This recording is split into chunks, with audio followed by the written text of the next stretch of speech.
est content, ça fait un moment qu'on travaille dessus, ça fait un moment qu'on espère être à ce moment-là et vous voir face au talent qu'on a fait venir pour vous. On va commencer tout de suite pour ne pas perdre de temps. Il a débuté comme stagiaire en 97 sur Alien la Résurrection de Jean-Pierre Jeunet. C'est lui, vous savez, qui était à l'entrée avec un talkie, qui bloquait l'entrée pour pas que les gens dérangent sur le plateau. Depuis, il est devenu le cinéaste français d'1m94, j'avais dit 93 et lui me dit qu'en fait il fait 1m94, le plus occupé de l'autre côté de l'Atlantique. Ici, il a réalisé les 2 premiers Transporteurs et Danny the Dog. Là-bas, il dirige des équipes de centaines de personnes. J'ai eu la chance d'aller le voir sur les tournages, c'est assez impressionnant. Une ruche hallucinante, que ce soit sur l'incroyable Hulk, le choc des Titans, ou l'immense succès mondial d'Insaisissable. Vous allez voir, il est souriant, il est blagueur, timide mais se soigne. Il est actuellement en plein montage de la comédie d'espionnage Grimsby avec Sacha Baron Cohen. Il est le parrain très spécial de ce premier Comic-Con Parigo. Il est le plus américain des cinéastes français. Merci d'accueillir Louis Leterrier.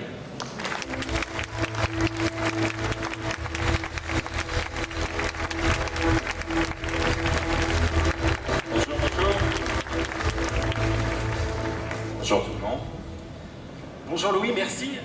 Merci d'être le parrain. Souriant, blagueur. Souriant, blagueur, mais timide. Timide. Ouais. Qu'est-ce que ça représente déjà le Comic-Con pour vous? Moi j'adore le Comic-Con. Alors, moi depuis une dizaine d'années, je vais tous les ans à peu près, enfin quand si je ne tourne pas, au Comic-Con, soit de San Diego, soit de New York. Et c'est vraiment une fête géniale. J'adore, c'est vraiment là où on rencontre notre public, c'est là où le public peut avoir un rapport direct à nous. Et d'ailleurs, je vais marcher dans les allées là-bas, dans le salon, vous pouvez m'arrêter, vous pouvez dire Louis, arrête de faire des films, ou Louis continue. Et c'est vraiment quelque chose de très intéressant. Et il n'y avait pas encore ça réellement en France, une espèce de regroupement de tous et toutes autour de l'amour de ce genre de film, de BD, des choses comme ça. Et donc dès qu'on m'a appelé pour être le parrain, j'ai dit oui, évidemment je veux le faire. Et c'est génial, je trouve que c'est extrêmement bien. Bon, évidemment c'est un peu plus petit que San Diego, mais ça va grandir et c'est génial, ça y est, c'est la première année, bravo, vous êtes les premiers. Applaudissez. On ne se rend pas compte de l'impact des Comic-Con. Parfois, il y a peut-être que des gens ici n'ont pas eu encore la chance de mettre les pieds dans un Comic-Con aux États-Unis. Ça a été créé en 77, je crois, le premier Comic-Con à San Diego, puis ça s'est étendu dans pas mal de villes américaines. En quoi c'est important, par exemple, aujourd'hui, c'est devenu une vraie industrie, le Comic-Con. En quoi c'est important pour les studios américains, par exemple, que leurs films soient présents au Comic-Con? Qu'est-ce que ça leur apporte? C'est-à-dire que certains films naissent au Comic-Con. Moi j'ai vu la naissance d'un film au Comic-Con. J'ai vu la naissance de 300, d'ailleurs vous allez rencontrer bientôt Frank Miller, mon ami. Et j'ai été dans une salle, et vraiment c'était comme ça. En fait à San Diego il y a une espèce de salle de conférence qui s'appelle le très connu le Hall H, qui est en fait ça fois 10.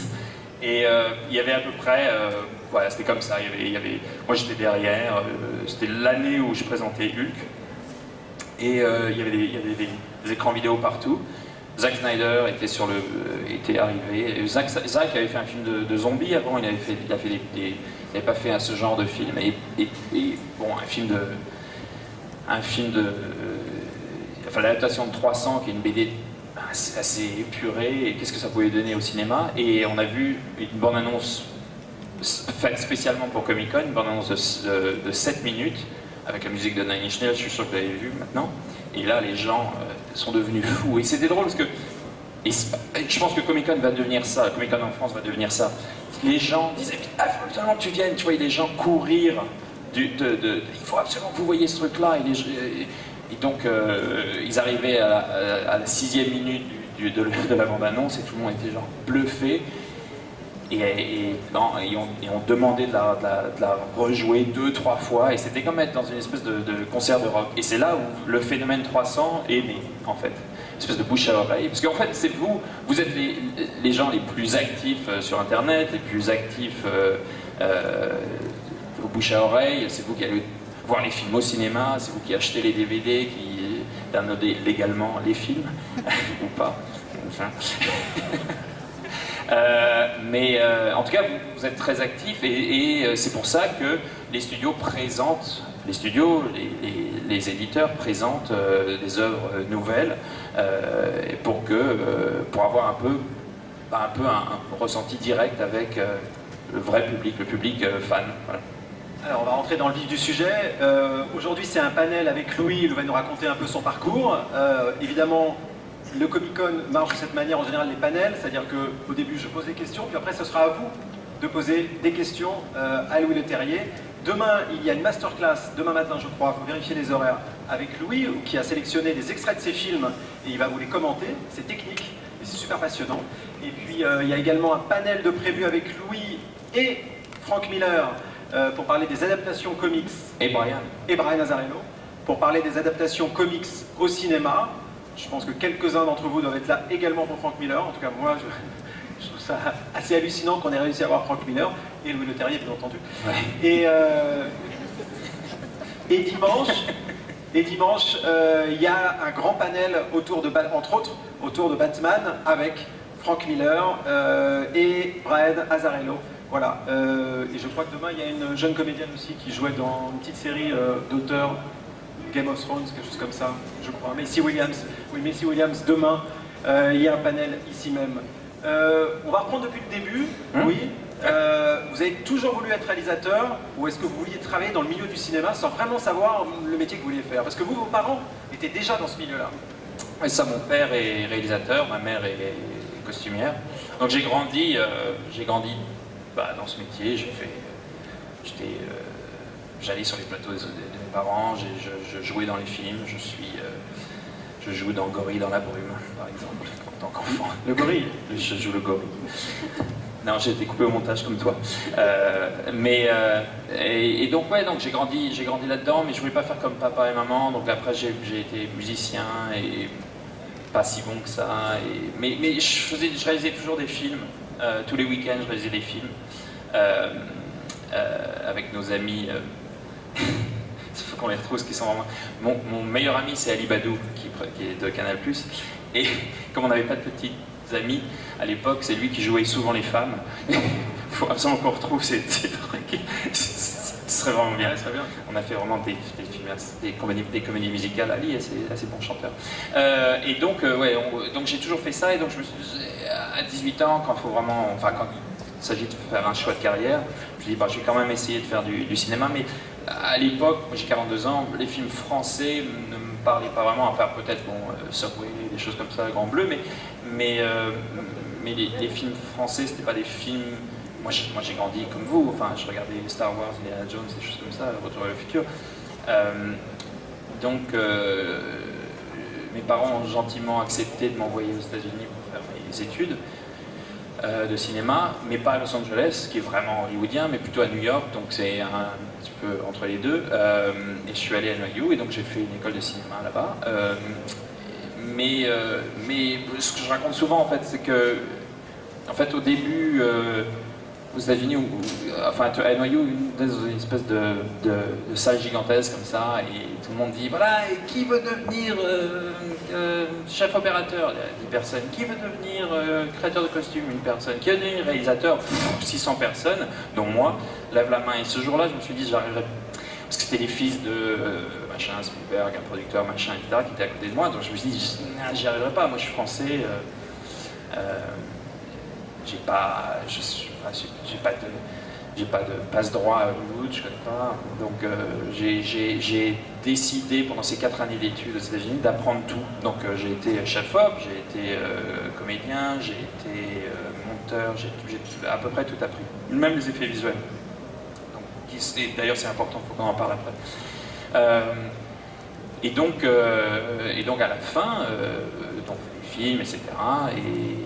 Et j'ai eu la chance, parce que Alien Résurrection était tourné par un Français, Jean-Pierre Jeunet, Sigourney que je connaissais, c'est un peu ma marraine, Sigourney Weaver, donc c'est ma marraine, mais bon, elle m'a pas aidé vraiment, enfin, j'ai eu j'ai eu le droit à l'accès au plateau, mais j'étais stagiaire, je bloquais, c'est comme si j'étais le mec qui bloque à l'extérieur de la géode, par exemple, pour dire faites moins de bruit, parce qu'ici on fait le Comic Con. J'étais tellement loin du plateau que je voyais rien. Et un jour, donc vous savez, hein, quelquefois il y a le rouge en fait. Ce qu'on appelle le rouge, c'est quand on tourne, mais il y a une lumière, il y a une espèce de sirène, et il y a une lumière rouge qui s'allume, mais qui s'éteint quand on s'arrête de tourner et qu'on change de plan. Donc moi j'étais à l'extérieur et je disais, c'était à l'époque, c'était à la Fox aux États-Unis, c'est chiant comme histoire, non, non c'est pas vrai. Ils étaient en train de faire des travaux et je disais aux gens arrêtez de faire des travaux, on est en train de tourner. Et un jour, mais le rouge s'est allumé, mais il s'est éteint. Il s'est jamais rallumé. Et en fait, il y avait un problème sur le tournage. Et le problème, c'est que c'était au début du montage virtuel, offline, en fait, à vide. Un truc qui s'appelait Media 100, et c'était un programme que je connaissais. Et en fait, ils faisaient du compositing.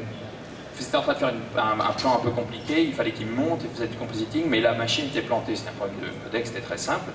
Et à la cantine, à l'heure du déjeuner, quelqu'un a dit, c'est un peu comme à l'armée, qui fait du montage virtuel? Alors évidemment, le crétin dit, ouais, moi. Allez, viens, essaie de résoudre le problème. Je regarde le truc, je vois, il y a un problème de codex. En fait, le mec qui était au playback vidéo, c'était la première fois qu'il utilisait ça. Il dit, ouais, t'as un problème de codec, donc il faut absolument changer ça. Donc je télécharge, machin, et on peut recommencer à tourner. Donc Jeunet dit, ah, toi, petit français, tu viens avec moi. Et donc je suis devenu son bras droit, enfin je suis devenu un peu le responsable de ce truc-là. Et donc j'étais sur le tournage tout le temps avec lui. C'était génial, vraiment c'était génial. Il y a plein de photos, quand on voit des photos de Jean-Pierre, Darius Sigourney, tout le monde, Winona Ryder, moi je suis juste à côté comme ça, je me planquais, mais c'est génial. Et puis la nuit, j'étais obligé de faire mes backups vidéo, donc j'étais au milieu de ces vaisseaux spatiaux avec les créatures, les aliens, comme ça. À Noël, tout le monde avait un break, Pitoff et moi on avait tourné toute la seconde équipe, quand les 3 aliens se font bouffer, c'était vachement bien. Enfin, ça c'était une expérience géniale. Et c'est ce genre de film, et à la fin j'ai fini superviseur des effets visuels optiques, quand ils arrivent sur Terre. Donc j'ai appelé la NASA, j'avais besoin de planètes, de plans de... Vous avez compris, si un jour vous êtes stagiaire sur un gros film, vous pouvez vous retrouver à un moment superviseur des effets visuels. C'est possible. Non, mais c'est possible. C'est quand même ça qui est excitant. Il faut jamais dire non, il faut toujours dire oui. Et puis moi j'étais content d'être stagiaire, j'étais content de bloquer la porte, j'étais content de faire le playback vidéo, j'étais content il faut toujours dire oui, il faut être content à chaque niveau. Bon, c'est un métier génial quand même. Mais à chaque niveau, il faut être heureux de faire ce qu'on fait et d'aller chaque jour sur le plateau. Et surtout les journées de tournage américaines, c'est des journées de 16 heures, 16-18 heures de travail, pas de tournage, mais de travail. Donc c'est des trucs, voilà. Qu'est-ce que vous avez appris justement sur ce tournage, sur le tournage de Alien la Résurrection? Je crois que c'était en 97.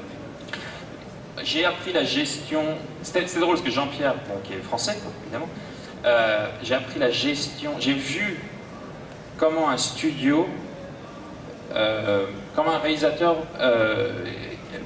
quel était le rapport direct entre un réalisateur et le studio. Et entre Jean-Pierre et le studio, c'était un rapport un peu compliqué. Jean-Pierre, qui était auteur français, avait été engagé pour son visuel, et en fait, et le studio voulait autre chose, quoi. Et ce que je dis souvent, c'est-à-dire que, et c'est vrai, on se fait engager pour quelque chose de très précis, on fait quelque chose de très spécial. Rares sont les réalisateurs à qui on propose des films juste comme ça. Nous, on a tendance à pitcher, c'est-à-dire qu'on va on rencontre les patrons de studio et on dit, voilà, ma vision de ce film-là, c'est ci, ça. Et c'est des trucs assez précis, c'est pas juste, je vous raconterai comment j'ai vu Luc, mais c'est des trucs très précis. Il y a toujours un moment, pendant le tournage ou pendant le montage, où le studio vaut exactement le contraire de ce pour quoi ils vous ont engagé. Vraiment, ça, à chaque fois, et je me dis, c'est ce jour-là, vous allez me demander de faire exactement le contraire. Et ils font, oui, essayons. Et voilà. Et l'autre chose, c'est ce que je dis souvent aussi, c'est qu'à Los Angeles, un oui c'est un peut-être et un peut-être c'est un non. Et il faut toujours dire peut-être. Il n'y a pas de oui, il n'y a pas de truc précis, quoi. C'est toujours un peu oui. Alors, on va passer sur les années d'assistanat. Quand vous avez travaillé avec Luc Besson, vous avez été assistant sur Jeanne d'Arc, vous avez été son assistant. Ce qu'on ne sait pas, c'est que Luc Besson a fait du travail de deuxième équipe, c'est-à-dire c'est les deuxièmes équipes. La première équipe c'est le réalisateur, la seconde équipe c'est des réalisateurs qui viennent faire des plans a priori un peu secondaires. Vous avez travaillé avec Luc Besson également sur des scènes de seconde équipe sur Astérix, Mission Cléopâtre d'Alain Chabat, où Besson vous a emmené avec lui pour faire des plans de foule, ça les gens ne le savent pas.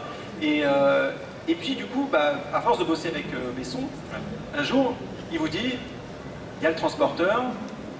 Non, c'est différent. Non, un nouveau film, il y a un réalisateur, il s'appelle Corey Yuen, c'est un réalisateur de films d'action et chorégraphe de scènes d'action beaucoup à Hong Kong, et c'est celui qui travaille souvent avec Jet Li, que vous connaissez peut-être, et qui est donc l'acteur hongkongais star en tout cas de ces années-là. Et il arrivait pour réaliser donc Le Transporteur, et vous deviez être son assistant. Ouais, j'étais second assistant à l'époque. Donc ouais, Luc, je l'ai rencontré sur Jeanne d'Arc en tant que stagiaire. Et ensuite, j'ai fait Astérix en tant que second. Luc est venu faire des plans. Moi je jouais dans Astérix, je jouais Charlie. Vous savez, Charlie, je fais Charlis dans Astérix. Et donc Luc, il me voit, il me fait, tiens, tout le monde m'appelle Loulou. Loulou, viens, on se fait une équipe. Et on se tirait la bourre un peu avec Alain Chabat, et c'est genre, on a fait 20 plans, toi t'as fait combien? 2. Et c'était rigolo, et donc on s'est très bien entendu, j'étais son assistant, il m'a dit tiens, viens, continue. Et donc on continue à faire des pubs, moi en second, ensuite en premier de Luc. Et un jour il me dit, ouais, donc on va faire ce film, c'est Corey qui arrive, et Corey je le connaissais, enfin je l'avais vu tourner, parce que c'était le début d'Europe à Corp, mais ils avaient fait le Baiser de Dragon, c'était le réalisateur de la deuxième équipe de Chris Naon sur Baiser de Dragon. Donc je connaissais un petit peu. Et donc on l'attend. On attend le réalisateur, il est en train de faire un film, on l'attend. Et puis moi, en tant que second, on me dit, ouais, ce serait quand même pas mal de commencer un peu à préparer pour Corey. Ouais, on va préparer un petit peu, parce qu'il peut être un petit peu en retard. Et donc je commence à préparer, mais je prépare rien, je choisis un peu des décors, des choses comme ça, des voitures, des costumes. Bon, après, il est en retard, donc je commence à faire le casting. Je choisis Berléand, Jason, des choses comme ça. Je dis, mais il y avait d'autres choix. Hein. Après, il faut faire les... Bon, on engage quand même mes choix. Mais elle me dit, mais il arrive quand, Corey? Non, il arrive, Corey, il arrive pas. Et finalement, il arrive... une semaine avant le début du tournage, complètement jet-lagué. En fait, il était double booké, il était sur un autre film. Il arrive complètement jet-lagué, parle pas bien anglais, parle pas du tout français. Et juste la veille du tournage, il vient me voir dans ma chambre et me dit, je suis trop fatigué, avec le producteur, qui est son manager aussi, il me dit, Corey va pas pouvoir commencer à tourner. Il est trop fatigué, et c'était moi le premier assistant. Parce que la règle aux États-Unis, le producteur ne peut pas réaliser, c'est uniquement quelqu'un soit un réalisateur, soit un premier assistant. Et donc le premier assistant fait ah non, moi je réalise pas cette merde. Et donc c'est un peu comme dans les films où tout le monde se retourne vers moi. Moi le second assistant, je fais d'accord, ok. Bon, on va commencer. On a commencé par des scènes de voiture. Et Corey était là, mais il se reposait. Et finalement, j'ai continué. Et j'ai pas arrêté, j'ai réalisé tout le film, et Corey a fait les chorégraphies et les scènes de baston qui sont géniales, hein. J'aurais pas pu faire ça, toutes les scènes rigolotes. Luc Besson vous appelait le soir quand il voyait ce qu'on appelle les rushs, les images du tournage, il vous appelait le soir en vous disant il faudra dire à Corey Yuen de faire attention à tel plan, de retourner tel plan, parce qu'en fait, le producteur du film, Luc Besson, n'était même pas au courant que ce n'était pas le réalisateur qui l'avait engagé, qui était en train de tourner son film, mais c'était le premier assistant, ou le second assistant. Enfin, il le savait, mais il voulait pas me le dire. Il le savait en fait, il m'a dit, bon, voilà, c'était rigolo. C'est drôle, donc en fait j'avais 26 ans, 27 ans, 26 ans, et donc je réalisais un film avec des, voilà, ça c'est le deuxième, mais en tout cas, des poursuites de voitures, c'était rigolo, quoi. J'avais jamais fait ça. J'ai super peur, c'est de faire un film de Jean-Claude Van Damme. J'ai super peur de faire un truc, donc en fait j'avais enlevé toutes les... C'était vachement bavard, et Jason faisait des blagues à chaque fois qu'il donnait un coup de poing, etc. Donc j'ai changé un peu le scénario et j'en fais un truc un peu épuré, avec un look. Et bon, ça n'a pas très bien marché en France, mais internationalement ça a bien marché, quoi. Donc il y a eu la suite. Donc, ensuite, il y a eu d'abord Danny the Dog, puis ensuite il y a eu le Transporteur 2, et à ce moment-là, vous avez décidé de partir aux États-Unis. Alors vous aviez plusieurs projets en France, vous travailliez sur plusieurs projets.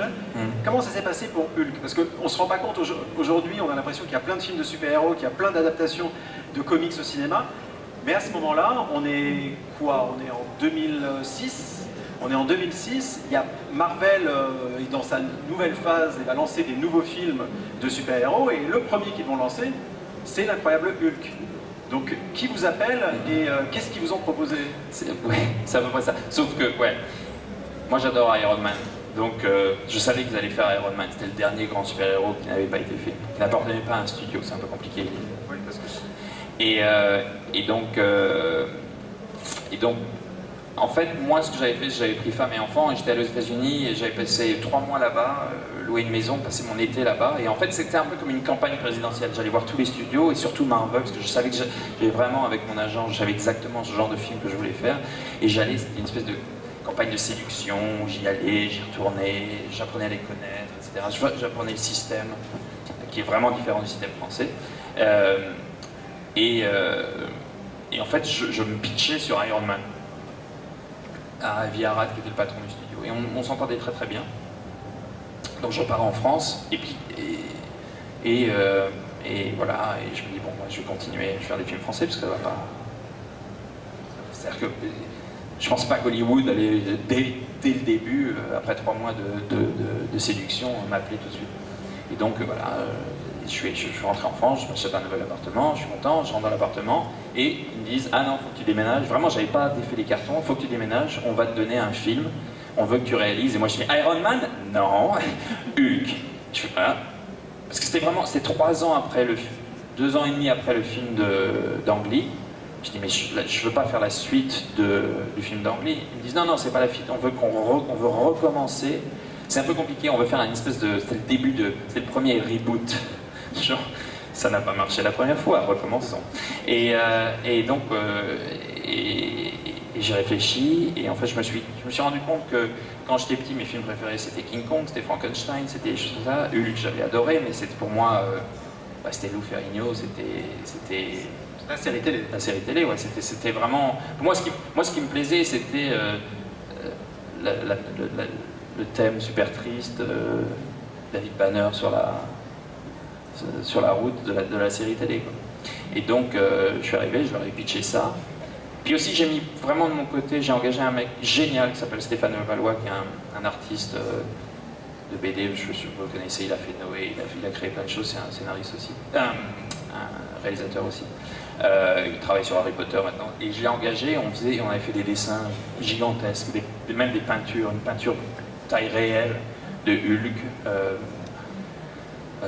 sous un pont, enfin vraiment un truc vraiment très très beau. Et je suis arrivé et j'ai dit voilà, exactement, je veux faire ça, je veux faire ce film-là. Et ils m'ont dit voilà, c'est parti. Et donc il fallait caster le film, et donc il y avait une personne que j'adorais absolument, qui était un acteur que j'ai toujours admiré, qui s'appelait Mark Ruffalo. Et donc j'ai engagé Mark Ruffalo pour être mon Hulk. Et Marvel a dit ah non, Mark Ruffalo il n'est pas du tout connu, tu vas prendre Edward Norton. Bon, Edward Norton c'est un acteur génial, mais ça me fait rire. Et donc on a fait Hulk avec Edward Norton, et après ils ont engagé Mark Ruffalo. Voilà. On va avancer un peu plus rapidement parce que j'aimerais que vous ayez un peu de temps. Normalement, le panel ne dure que 30 minutes et on est déjà à 33 minutes. Et je sais que quelqu'un dans l'oreillette que je n'ai pas me hurle, il faut aller un petit peu plus vite. Je vous propose que... On saute le choc des titans? Ouais, allez, on continue. Je suis d'accord. Et après, on continue. C'est dommage de ne pas parler du choc des titans parce que ça a été quand même un choc pour vous. C'est dommage de ne pas l'évoquer. Vous aviez déjà eu des difficultés avec Edward Norton sur le tournage de Hulk. Edward Norton étant quelqu'un d'un peu difficile sur le tournage et qui a son point de vue et qui veut imposer son point de vue. Vous n'étiez pas le premier à être passé par là, forcément pas le dernier non plus. Sur le choc des titans, on vous engage pour un très gros film, un remake d'un film que tout le monde adore. En tout cas, il ne faut pas trop le revoir aujourd'hui, mais à l'époque on adorait ce film-là, et puis c'est un hommage, c'est Harryhausen, donc qui est quand même un homme assez incroyable dans les effets spéciaux. Qu'est-ce qui se passe? Pourquoi le film vous a échappé? qui est en même temps l'un de vos deux plus grands succès au box-office. Ouais. C'est l'exemple parfait du moment où le studio veut exactement le contraire de ce pourquoi ils vous ont engagé.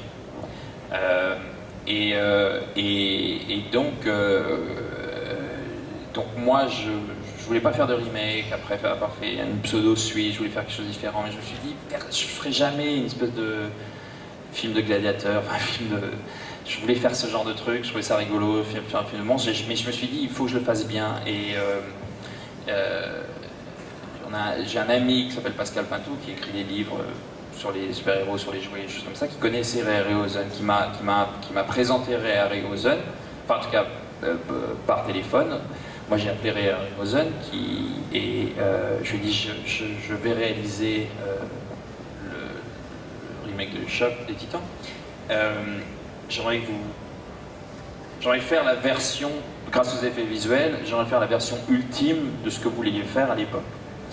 Lui il était très content, il me dit ah ouais tiens on va commencer à travailler, alors j'avais cette scène là, j'avais ce monstre là mais je pouvais pas le faire à l'époque, donc j'avais vraiment des choses, donc le Kraken, mon Kraken ressemble un peu au Kraken qu'il voulait, avec multiples pattes, il voulait qu'il sorte mais il pouvait pas faire interaction avec l'eau, etc. Donc voilà.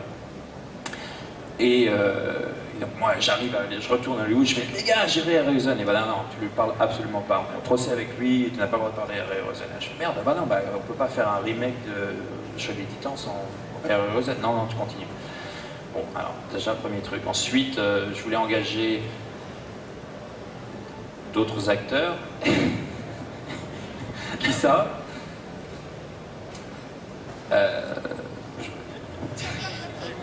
Qui ça? Fassbender, Michael Fassbender.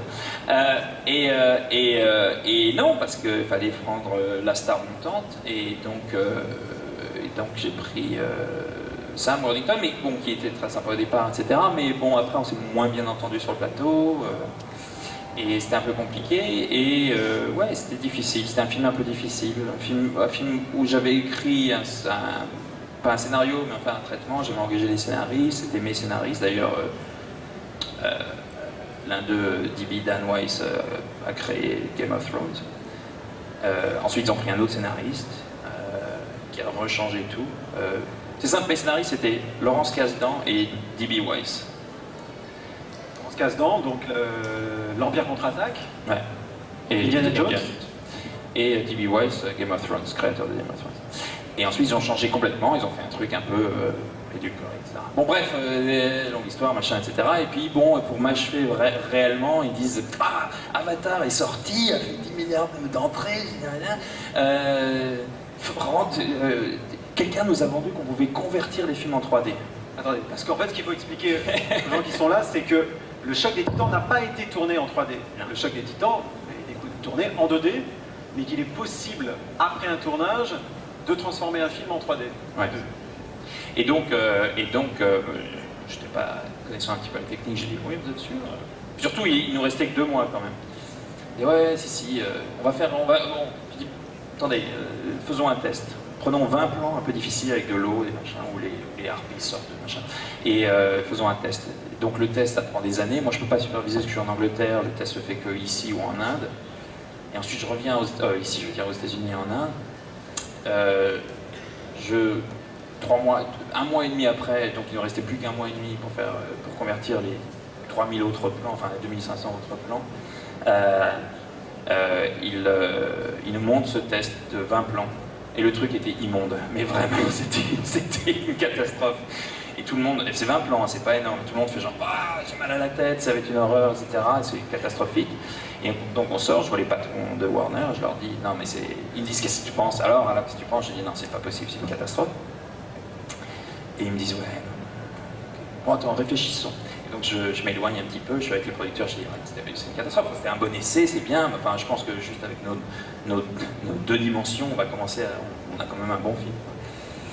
Ou un film qui tient la route. Et donc 3 minutes après, on a pris la décision, on va le convertir en 3D. Et donc voilà, j'ai rien pu dire, c'est le truc j'ai essayé de superviser une 3D, mais c'était des mecs, genre, en fait, les mecs étaient formés dans une salle, je voyais les mecs en train d'être formés dans une salle pour faire de la 3D, et la semaine suivante, ils étaient superviseurs d'une séquence entière. Le mec était formé, il prenait un mec dans la rue, genre, ça te plaît les ordinateurs, tu aimes? Viens avec moi. Tu aimes les films de gladiateurs? Tu aimes les films de gladiateurs, et les ordinateurs, viens avec moi. Et donc c'était ça. Donc vraiment, c'est le truc, mais bon, on a eu de la chance, ce film a très très bien marché, mais moi j'ai un goût vraiment à bout dans la bouche de ce truc-là. Je voulais pas faire la suite, je voulais rien faire. Insaisissable a très très bien marché, c'est votre film qui vous ressemble le plus surtout. Voilà, c'est ça. Et après, il y a eu je fais un vrai break après ça, je dis non, j'arrête, je veux plus faire ce genre de cinéma, je veux faire des films qui me ressemblent. Donc j'ai cherché, j'ai trouvé un scénario que personne ne voulait réaliser, qui s'appelait Insaisissable, avec des magiciens, parce que la magie et le cinéma c'est compliqué, quoi. C'est des frères ennemis en fait. La magie c'est l'immédiat, le cinéma c'est rien qu'un plan de coupe, enfin une coupe de montage, ça casse le tour de magie. Donc personne ne voulait réaliser ça, et donc j'ai appelé mes copains, j'ai appelé Marc Ruffalo, je lui ai dit tu me dois quelque chose maintenant tu es Hulk. J'ai appelé Jesse Eisenberg, j'ai appelé tous ces gens-là, Morgan Freeman que je connaissais, Michael Caine, ça, j'ai dit venez on va faire un petit film. C'est un peu ridicule mais je crois qu'on peut en faire. Mais voilà, et c'était bien, et le film me ressemble vraiment. C'est le film que j'ai sorti, j'ai dépoussiéré ce scénario, j'ai fait voilà, ça je pense que c'est un vrai bon film de cinéma. Et c'est pas un grand, enfin c'est Summit qui l'a fait, c'est pas les Warner, les Fox, les Universal, tout le monde a passé, et c'est Summit, c'est un Français d'ailleurs, Patrick Waxberger, qui a dit vas-y, banqueroute, on y va. Mais j'ai pas eu tout l'argent que j'aurais pu avoir dans un autre. C'était un film un peu, c'était quand même 75 millions de dollars, mais c'est pas un gros film, quoi. Merci. Est-ce que vous avez des questions à poser à Louis Leterrier? C'est le moment, on va faire passer un micro, je ne sais pas qui va le passer, mais je vais me débrouiller. Si celui-là marche, si le 4 marche... Le patron de mon fan club a une question. Ça marche. Qui voulait poser une question? Hop. Fabien. Présente-toi. Tu vas bien? Bonjour. Petite question. Du coup, est-ce que tu envisages de réaliser des nouvelles suites ou est-ce que tu tires un trait dessus? Une suite en général? Une suite en général. Je suis pas contre les suites. C'est-à-dire que maintenant, Hollywood a vraiment changé. C'est-à-dire qu'il n'y a pas un numéro derrière. Par exemple, chez Universal, les seuls films qu'on fait, c'est des numéros. Mais enfin, on peut faire un Jurassic World, mais pas un Jurassic Park 4. Donc ça me dérange pas de faire des suites, mais je préférais faire des films originaux. Voilà. On vous annonce sur... la rumeur vous annonçait sur Fast and Furious, qui est une suite. Oui, mais c'est le 8e, donc à un moment, c'est tellement ridicule que c'est plus une suite. D'accord. Non, ouais, c'est vrai. C'est vrai, j'ai failli reprendre Fast and Furious. Mais parce que Fast c'est rigolo, parce que pour un réalisateur c'est tous les jouets, c'est vraiment du grand n'importe quoi, c'est drôle. Mais ouais. Autre question. Ah, est-ce que le micro peut être... Ah bah voilà, super, merci beaucoup. Laurence Thomas de l'AFP, je voulais savoir si vous envisagez à un moment de revenir en France, peut-être chez Besson, faire des choses un peu plus à votre goût, oui.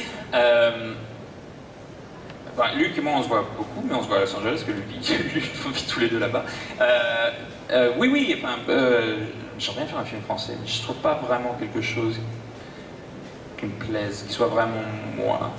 Je sais pas, je veux pas faire un faux film, je veux pas faire un film Canada Dry, je veux pas faire un faux film américain tourné en France, c'est pas intéressant pour moi. J'aimerais bien faire un film français. C'est vrai que j'ai tenté pendant 5, 6 ans, 7 ans, je sais pas, de faire Black Sad, l'adaptation d'une BD.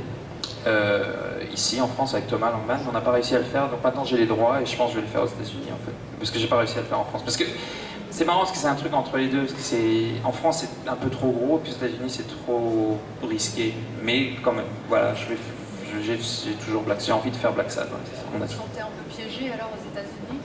Non, ici aussi c'est pareil, c'est différent. Voilà, ici c'est les chaînes, là-bas c'est les studios, c'est un peu pareil. Quoi. On est un peu. C'est un compromis après.